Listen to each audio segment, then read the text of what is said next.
This is Tech Beyond the Hype, the podcast where we talk to experts and leaders about the latest tech and business trends to figure out what's shaping the future of work. Hello, and welcome back to another brilliant episode of the show.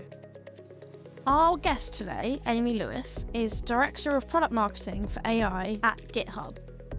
She shares invaluable insights about how to build high-performing teams in the remote working world and how to lead innovative marketing strategies that really resonate with customers and keep them loyal. Whether you're looking to improve cohesion within your team, or you're interested in understanding how enhanced analytics is shaping the future of marketing, this episode has you covered. Prepare for a really dynamic interview covering everything from the evolving marketing landscape to tips and tricks about how you can use Bitmojis to be more approachable to colleagues in the digital era of work. Enjoy the show. My name is Amy Lewis. I am a product marketer by trade. I'm currently working at GitHub, and I've had a long career in tech and across a number of product stacks and communities. I'm excited to be here with you today to have some of those conversations. Awesome, thank you. So when we talked initially, we discussed your role as a team manager and how you've managed to shift the culture towards a more collaborative and agile way of working. Could you talk a little bit more about that? Yeah, absolutely. With our current team, we actually do try to use that agile methodology because there's so much work to be done, and I want everybody to have something that they know is theirs and something they're proud of. But I also like to build teams around if you're supporting others to make sure that we don't accidentally get into that hero diving catch mentality that makes us all work in isolation. So a couple things that we do as a team, we have a sprint board. We do sprint planning every 2 weeks so that everybody has some exposure to everybody else's projects. It's a way to kind of shout out, check each other, check in with each other, cross-support each other. And if anybody goes on vacation or PTO for any reason, we can easily cover each other. Having that regular checkpoint in addition to our team meetings keeps us focused and structured. And in the team meetings, in fact, just yesterday did a team meeting and it's like, okay, anybody blocked in a way that somebody else can get you unblocked on the team. And just those little things, it builds trust, it builds a sense of collaboration, and it rewards it, because I think too often we've been trained if you can't handle it yourself, you're not doing your job. And I think in this modern time, like when you've got a team of talented people, unlock all that talent, see how they can help each other, and really reward that when it happens. Absolutely. That sounds like you're doing a really good job of bringing together lots of different people with lots of different skills and making sure that you're taking advantage of everyone's capacity, which is great. What did the team look like before you started implementing these different processes and ways of working? When you don't have these mechanisms in place, people can feel very isolated. I've been a remote worker for an awfully long time, but when COVID hit, all of us kind of had to train in this work from home mentality. People have different work styles. There are people who are more introverted and who like to go deep and do a bunch of writing, turn things off, get focused. And there's other people who thrive in that brainstorming kind of place. If you don't create space for both ways of working, that can be hard. So in first getting the team together, acknowledging that not everybody had a history of working remotely like I have, but here's some things that I've picked up and here's some ways that we can be, making sure that you have a regular team meeting. I know it sounds so simple, but I think it can fall by the wayside. And making sure you're using that time to connect as people. We also have ongoing Slack channels. So every day it's a way of checking in. It's kind of a roll call every morning, and not in a abrasive, like, tell me what you're up to, but more of a, oh, cool, we'll put a fun thing. You put an emoji to kind of set your mood and tone for the day, etc. Which all that kind of builds that team spirit. So I would say before we put all these things in place, it felt more like a collection of really talented individuals. And these are the secrets to making it feel like a team, that it's really seamless, that one of us can answer for any other of us at any time. And that's kind of flat. It shouldn't be me as director versus the people who report to me. Everybody should be proud of the team accomplishments and able to speak with pride about what they're doing and what anybody else is doing at any time. Absolutely. I love that. It's like, especially with remote working, it can be so easy to become detached from the team because you're working behind a screen. In my experience, for instance, I work with a full American team and I live in London. We can only ever see each other through meetings. And it is so important to have those regular check-ins and to keep some level of personal touch. Otherwise, I think it's very easy to forget that there's people behind the work that's being produced. And you bring up such a great point, particularly for me in marketing.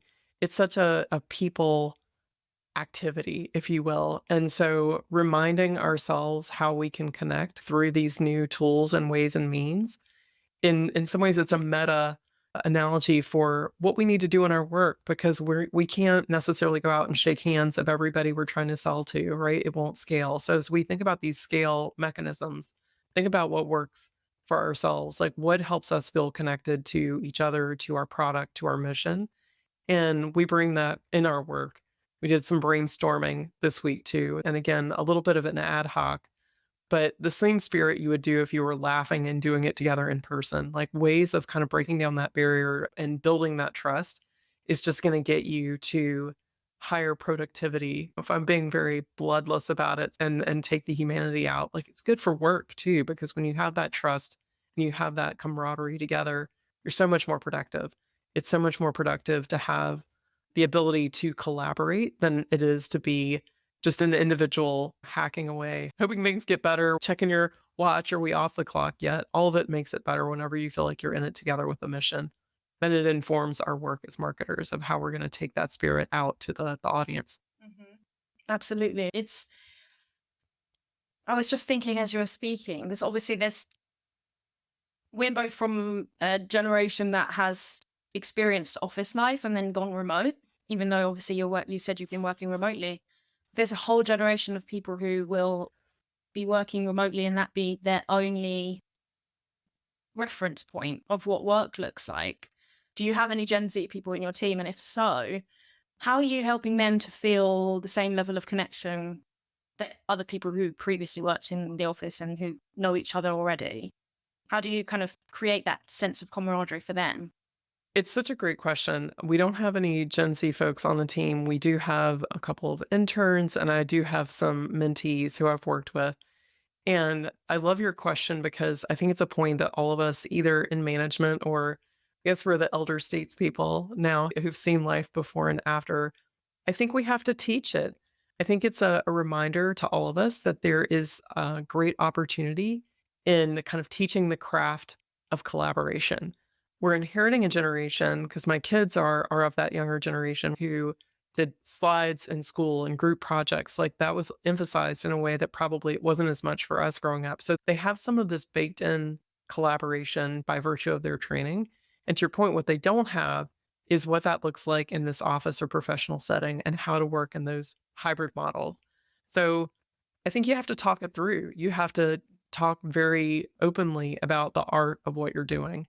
And we do that on my team now anyway. And I've done that on all of my teams of like, hey, here's the structure of the team. Here's how we work. Here's how I like to lead. How do you like to be managed? Do you work better in person or remotely? What are some of your experiences? So just talking it through, because the mentee in particular, I'm thinking about, we had a real conversation about how to network. There are these soft skills, I think, that you lose by not seeing somebody else do it. So what might be very natural to us in being able to transfer it a little bit from our office days of grabbing a coffee with somebody or dropping by, asking a question, kind of that informal piece. We have to kind of help them learn about how do you use Slack as that informal water cooler, like what's appropriate, what's not appropriate, and how to build some of that glue because it isn't necessarily obvious. And even though I think that generation has more training through what they've done in school, it's still not 100% immediate transfer to the new remote and distributed office. Right, absolutely. It's a hard one because it's something that all of us are tackling for the first time and trying to figure out as we go. So it's quite interesting seeing how different teams are approaching the connectivity piece. One thing, sort of timely, and from my recent experience, way back when I had a blog post I did on the approachable t-shirt. And I would go to conferences and I would wear a t-shirt that was meant to invite somebody to sort of comment or be funny or have a laugh or et cetera. And I did it in sort of like lowering that barrier to entry. We work in tech, we can be introverted, we can be shy.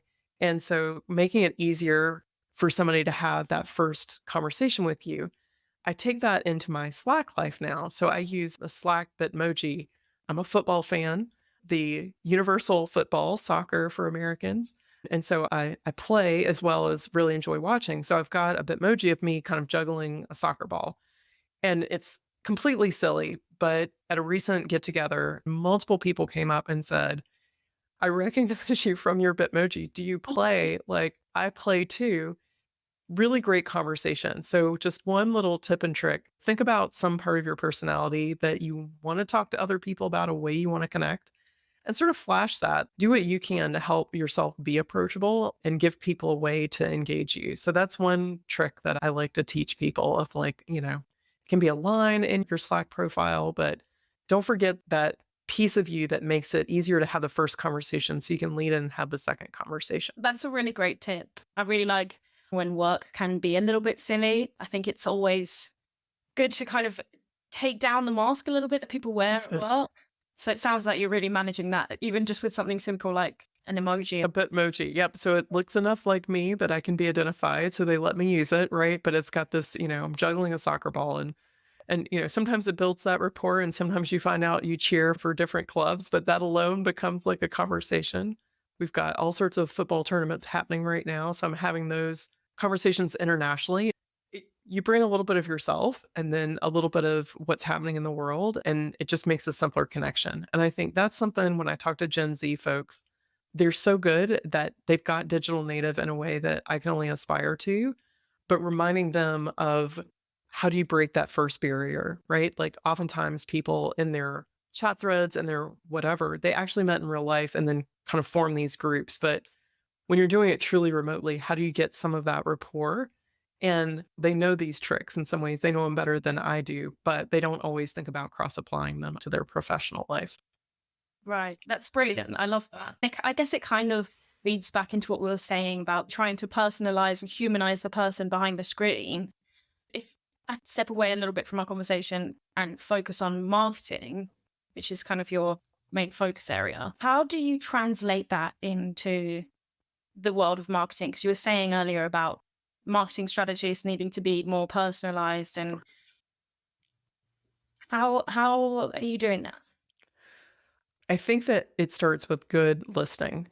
Often find so many marketers secretly are introverts, which is funny when you think about, we kind of blast the earth with our content and messaging, but I think it starts with good listening. And there's something about that proper combination of tapping into these mainstream ideas, tapping into these truths that will make it feel like someone's like, oh my gosh, you hear me, you see me. This is also my problem, my challenge, my issue, the opportunity. For me and what I do, I'm really a method actor. So find ways to listen into sales calls. Find ways where your community that you're targeting, where are their watering holes?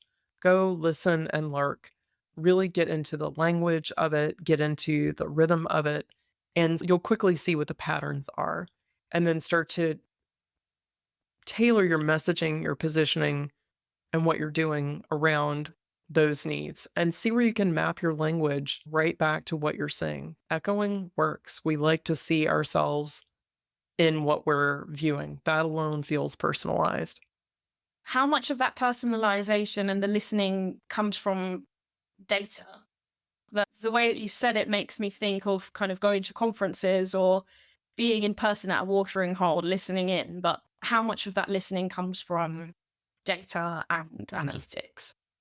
I think you have to have a balance of both. Perhaps a controversial opinion, but I think marketing is equal parts art and science. The amount of analytics and metrics we can get today to sort of map is amazing. But the breakthrough, the new thing, that spark, that's going to be the art, right? We could look at the Mona Lisa and sort of break it down, and people do, right? There's fascinating kind of data backed, this is why you react the way you do. But in some ways, it's a retro analysis and fitting to something that we feel when we see a particular piece of art, etc. So I always recommend that people use all the tools at hand, where modern tools allow us to deliver more customized messaging through more channels. But don't let the art of what you're doing escape you. So if you see something, because you have done this listening, you're in your community, you're thinking about your community, you're focused on your community, look at the data. Does it back you up? If it doesn't, is it because you found something new and you're on the edge of something different that you can approach? Is it because you're a victim of your own interest or last in, first out? So it's a great way to balance your art with your science. It's a great question. I think to ignore either is to eliminate the power of both. Right. Love that. I was thinking as you were talking about, I don't know if you've seen Apple's latest commercial that got cancelled recently. It's called iCrush. Ooh, I have not seen that one. So, in a nutshell, it's the ad for their new iPad. And from what I understand, the core message of the whole advert is it starts with like a piano.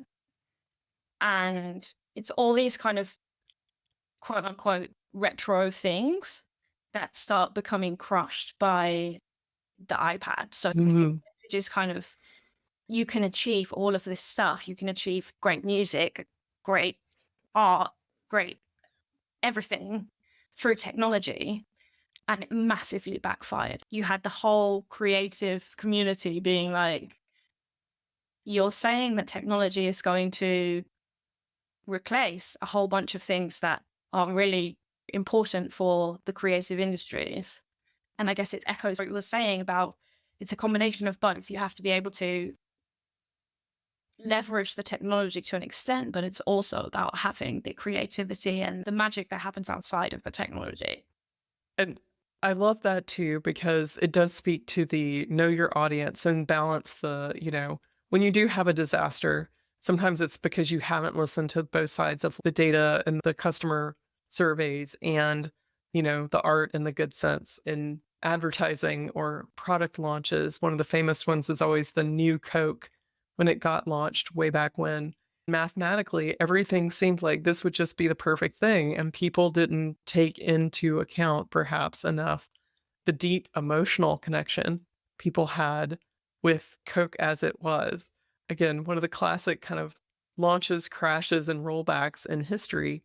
And it warns all of us in this form of art and science, listen to both sides, because if you don't, this can be the outcome. All the data can indicate go, go, go. But you just needed somebody to say, but I like Coke the way it is, right? And to your point, iPad has such a following in the creative audience. We always joke about the power of superlative. Sometimes people don't want it to be better or it's an interesting balance that you have to strike. And especially, I guess, when you have these moments of having to take back something because it's backfired, comes a lot down to human emotion, which is something that's so difficult to quantify from a data point of view. I often joke that if we changed the name of marketing, product marketing became mind control, we'd either be kicked out of every company or be the most sought after set of jobs. But in some ways, it is what it is, right? And back to your point about how do we personalize in this modern time, there's also a fine line between making sure a message speaks, because people don't want to feel like they're just one of the crowd. They want it to speak to them. But we've all had that counterpoint of feeling like our phone is listening to us. Like, I just thought about eating oatmeal for breakfast. I didn't want all these oatmeal ads delivered to me immediately. Did I even say the word oatmeal out loud kind of feeling? So I think that's the other kind of very interesting challenge of our age, of how do we personalize without making it so personal that it feels creepy. I totally get that. I imagine it's a really hard line to draw. How do you go about even trying to find that middle ground? When we do a launch, I love to do a planned out series of touch points where you measure the impact. And that way you can get some of these, are you on track? Are you accomplishing what you want to accomplish? Or do you need to tweak? for anything to our point of like, is it too personalized? Is it not personal enough? Is it correctly messaged and positioned? So in a recent launch, we, again, and this is sort of a standard operating procedure I like, measure the day of, measure the next day, then 2 weeks, 1 month. Everybody loves that first rush of a big launch and it's super amazing and you get all these hits and that immediate energy. But make sure that you've made a plan and that you use the same document, right? A ubiquitous link that you just keep pointing people back to so you can see the trends over time. And it's such a good discipline to not get hooked on that energy of just launch new, but think about what it looks like long tail in market. How long does your launch energy last? Is it continuing to resonate? Like, what else can you do to support? So that's a way of baking in that concept of listen early and often to the folks that you're impacting, your stakeholders, your customers, everybody around you, so that you can adjust as needed and you don't get caught by surprise. That's something that seemed very good on the outset, kind of tapers off or turns in a way that you hadn't expected. And I think such a big part of marketing is that kind of listening, either in a statistic data way, but also in a close way. And if you do it mindfully and purposefully, then you can scale. And when you say listening in a closed way, like what does that look like? Meaning, I think that you have to find where those watering holes are and you have to build those trust relationships. So in the tech industry broadly, it can look like watching on LinkedIn. It can look like a series of keywords. It can be through your sales team, letting you know a customer is happy or unhappy. I think there's a lot of ways to make sure that you're kind of getting a voice and then listening to see if that's multiple voices. Is this a single instance of somebody's happy or unhappy? Test, right? It starts to give you things to listen for. Keywords bubble up. This is the power of using our scale and our modern technology to see, like, are there certain words that are popping in response to what you've done? Back to our original conversation of what does it look like even within teams to be distributed? Now let's spread this out and think about organizations, right? If you're in product marketing, you don't necessarily sit with a sales enablement team. You don't necessarily sit with your demand gen team or with your web team. So you need to make sure that you have mechanisms to listen across all those different surface areas, because you as one individual certainly can't do all this listening both high and low on your own. So you need to make sure that you understand where are either the pools of data that you can access in your company or the people that can help you unpack it and be working together. So it's taking kind of all these skills we're talking about of collaboration and then pulling them outside your team and practicing across the organization so that you can listen to both the numbers and the individuals as needed to get the best work delivered. Awesome. How do you think that the approach to marketing is changing? Because you mentioned a couple of times about keywords, for instance, and I know that Google is kind of eliminating the whole SEO element. How are you approaching that? It's such a great question. I think a modern marketer is never done learning. It's reminding ourselves that people are the same and that we have to really put ourselves in the shoes if we want to be a customer first and a customer obsessed company, that people like what they like, listen. And I often joke, in an enterprise setting, we sometimes expect people to want less than we would demand for ourselves in a commercial setting. And I always say, stop and remind yourself, if you were the customer, what would you think if you heard that message delivered? So in some ways, like, know your basics and don't forget the classics. Simultaneously, find ways to stay involved with how things are changing. Listen to podcasts, right? Engage with a broader marketing community. Hire for diversity. And that includes all the ways, including, voices that are trained differently. So generational voices are important. Diversity matters so much because it's going to help you cover those blind spots and biases and open your mind differently. So if you're in the sound of my voice and you have the ability to hire, think about that when you're hiring to make sure that you are bringing in a perspective that's different than yours to challenge that. I think marketing will continue to get harder in some ways, but we'll have more tools.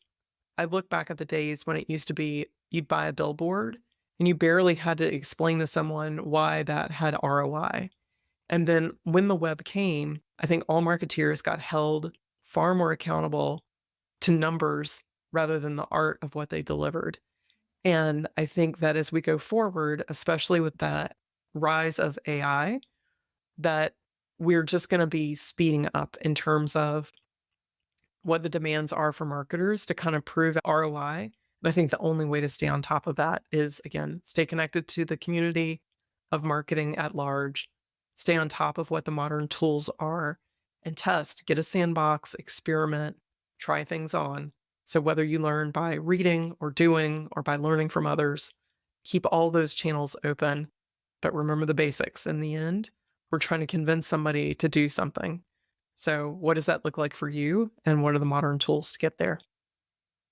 Fantastic. What a great way to end the show. I feel like we're leaving it on a very positive and motivating note. So thank you so much. Before we go, is there anywhere that audience members can go to follow you, connect with you anywhere? I would love to connect on LinkedIn. I'm spending more of my time there today. Amy Lewis. I'm sorry to all my fellow Amy Lewis, as I like to joke. We seem to be plentiful, but I will certainly leave a link with you, Anna, so that people can reach out and connect. I would love to talk shop. Fab. Yeah, we will add your link to the bottom of the show notes. Amy, once again, thank you so much for joining me. It's been so much fun having you on, and I hope we can stay in touch. Thank you for the opportunity. And so that's a wrap for today's episode. A huge thanks again to Amy Lewis for being such a fantastic guest, and a big thank you to you for listening. If you've enjoyed this episode and want to hear more about how emerging technologies and the latest business trends are shaping the future of work, please do make sure to like, rate and subscribe to Tech Beyond the Hype wherever you get podcasts. Tech Beyond the Hype is a Tech Target original production.